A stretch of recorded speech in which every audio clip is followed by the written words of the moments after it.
What's going on, everybody? Spaceballs here. Welcome back to another Awaken Chaos Era video. Alright, when we just recently got a patch, I want to talk about that. And I also want to talk about the website that I found today that Awakening has. I want to talk about the tier list on it specifically. I'm in the process of making my own tier list, and I came across this tier list, making my own tier list. So I want to talk about this specific one that they have on their website, because I think it's a little bit off in my opinion. I'm glad that it's there and the website is great, which we'll talk about in a second. And like I always tell you guys anyways, you should take tier lists with a grain of salt, especially in this game, which is going to bring me to my point. They make so many changes on a weekly to 2 weekly basis, where I just did a Melissa showcase and then they changed her. Thankfully, it didn't change Melissa at all. She's still basically the same exact thing. They did up her by 15%, but it didn't change what she is and what she does.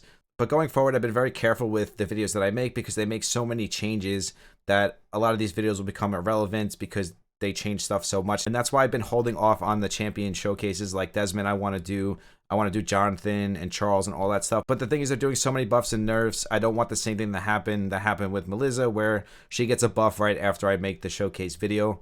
In this case, it didn't change much though, because they only gave her 15% on her attack, crit damage, and speed. It doesn't change the overall result that I came to with Melissa, because the problem is this is only for 3 turns at the start of the round. So if you're in a long fight, for example, stage 12 toll up, it's not really going to come into play on the boss, because within 3 turns, this buff is going to be gone and it becomes useless. I think the only way they can really save her is making this like 6 or 7 turns, or making her ultimate an AoE. Other than that, she's still going to be in the same boat.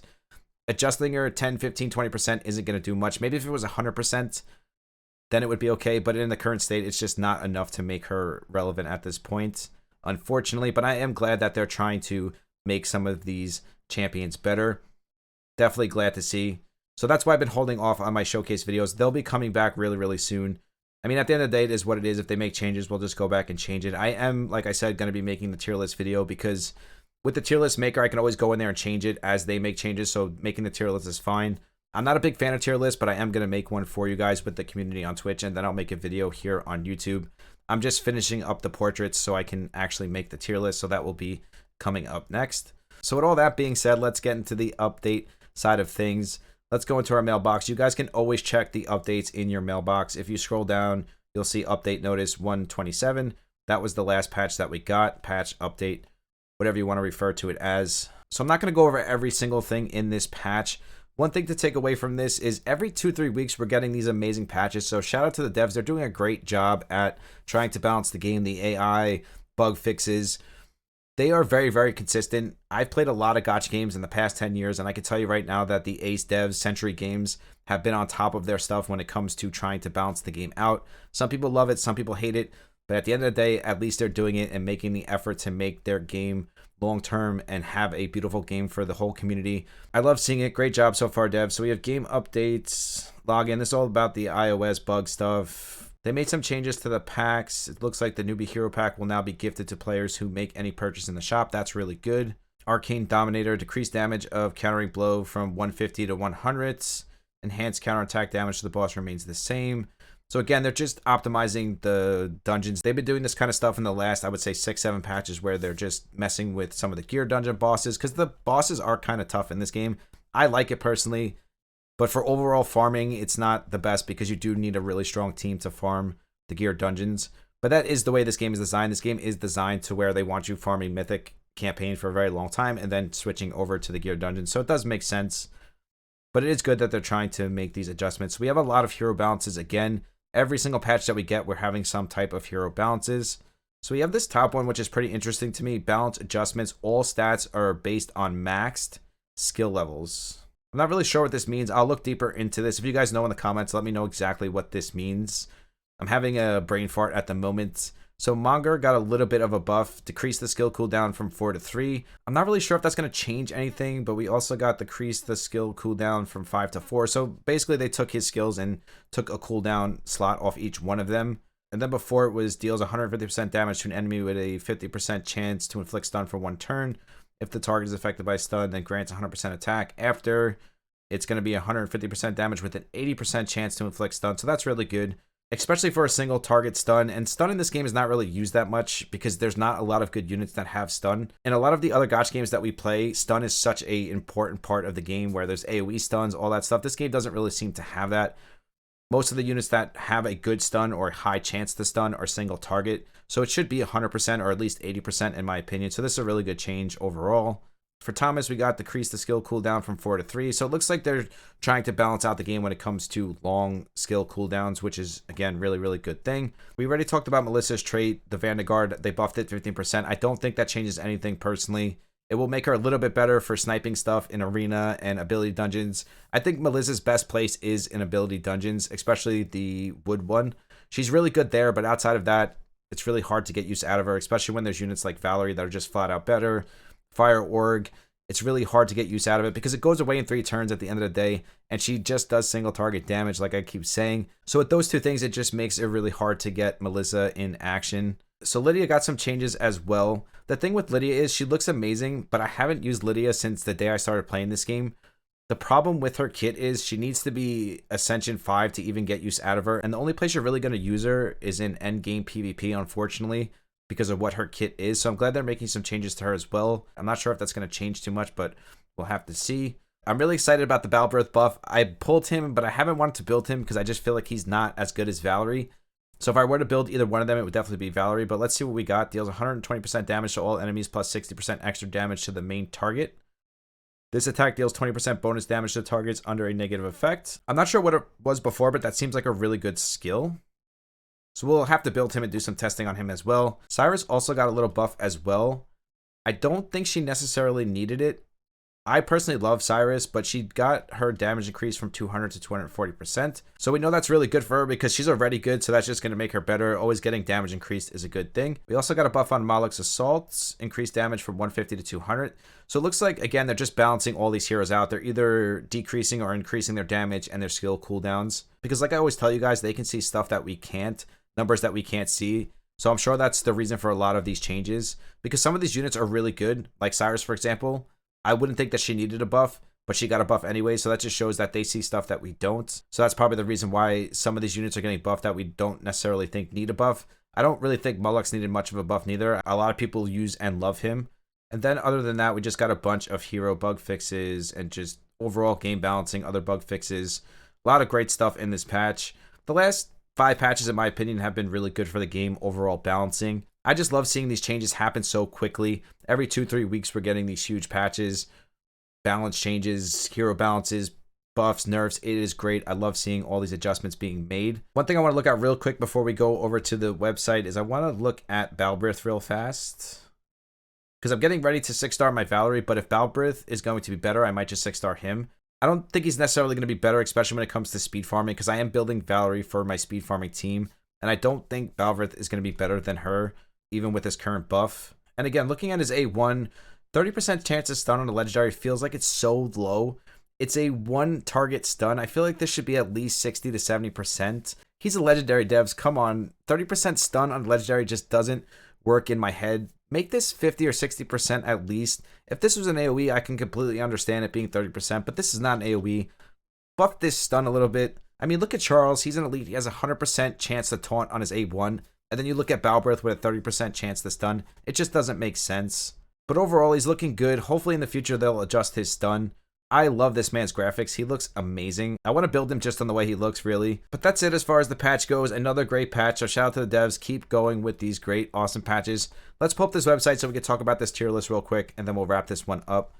And poof, we're back. So this is the tier list. This is Awaken.com. It showcases the codes. This is such a great site. I wish all gacha games had this. I know a lot of them do now, but this allows you to keep up with everything that's going on in the game. So I will link this down below so you guys can just click it down there. You don't actually have to search or anything like that. And just in case you want to look at this tier list, I don't recommend you going by this tier list though. Some of the stuff is good, but most of the stuff is not good. And at first I thought maybe they just didn't update it, but then I see Brad the Brilliant on there, so I know that they've updated it recently. So I'm not going to pick them apart too much for this. I just don't recommend you guys using this. And again, I'll be making one really soon that you guys can use in the future. But the one problem with this is that if a new player comes in, they don't really watch too much content and they go to this website because they found that Discord or on Facebook or something like that, and they actually believe that this tier list is legit, they might run into some problems along the way. Again, it's not terrible. I just feel like there's a lot of room for improvement on it. For example, Euron, I Morgan, and Dark Nicholas, they are not B tier, especially Lydia. Desmond, Yolanda, I don't feel like they're B tier at all. Because if we come up here and we look at what the grades mean, under B tier, they're saying it's an average hero useful in specific situations.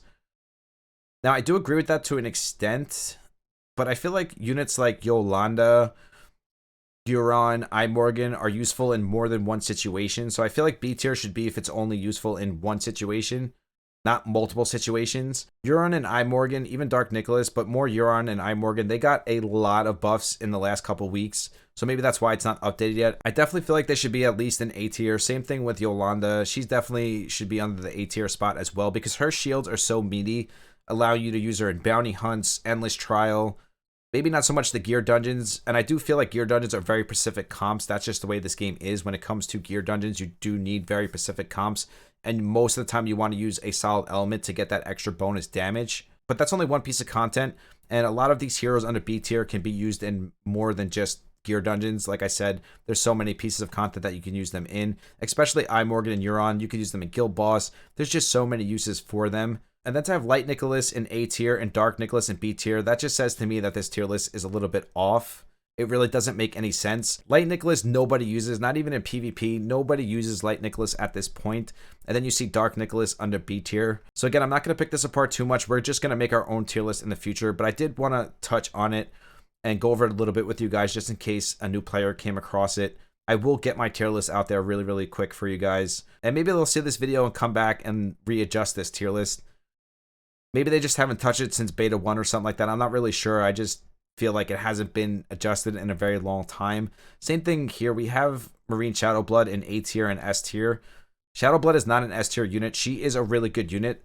But in my opinion, she's really niche. She should be one of those B tier units where she's very, very niche. She's good, don't get me wrong, but she is a very niche unit. And to have the Wood Archer in B tier, but you have Melissa in A tier, again, it just makes no sense. Same thing with Borden and Kane. I don't agree with them being in B tier. That's just my opinion on it. And Nathalia being A tier is absolutely insane to me. She's the best water nuker in the game, period. You could use her in any water situation. She is definitely S tier. To have Celestial Kane in S tier, then have Nathalia in A tier, again, it just boggles my mind. I don't understand it. Same thing with Rickard being in A tier. Rickard is an S tier unit as well. You could even argue the fact that Fire Org is an S tier unit. He might be a little bit more situational, but Rickard is definitely an S tier dwarf. To have Celestial Kane there and Rickard not, again, it just makes no sense. Because for me, Celestial Kane is very situational. He's a very good support, but he's very situational. Rickard, you could use him basically in any content when it comes to nuking. Same thing with Nathalia. So to have those two in A tier and then have Celestial Kane in S tier just doesn't make any sense. But again, I'm not going to beat them up too much. I don't want to pick this apart that much. I just want to make you guys aware that this tier list is not proper, so don't go by this. There's a lot of other tier lists out there that you guys can use. I think the website is a great idea. I do think they need to get somebody in here to adjust this. Have a content creator go over it, something. Just get this up to date. Because right now it's just giving the wrong advice, especially to new players that might not know any better.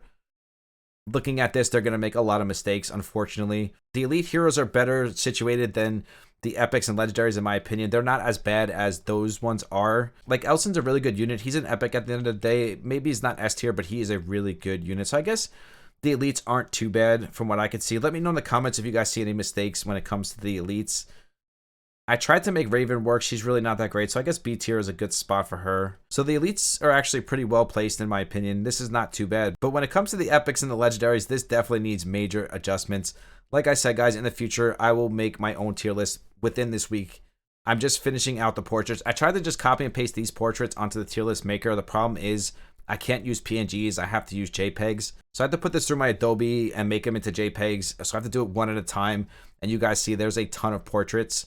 Once we get the tier list up and running, making changes will be much easier, but just making all of these into portraits is going to take me a little bit of time. I am going to do it on Twitch with the community, and then I'm just going to go over it in a video on YouTube.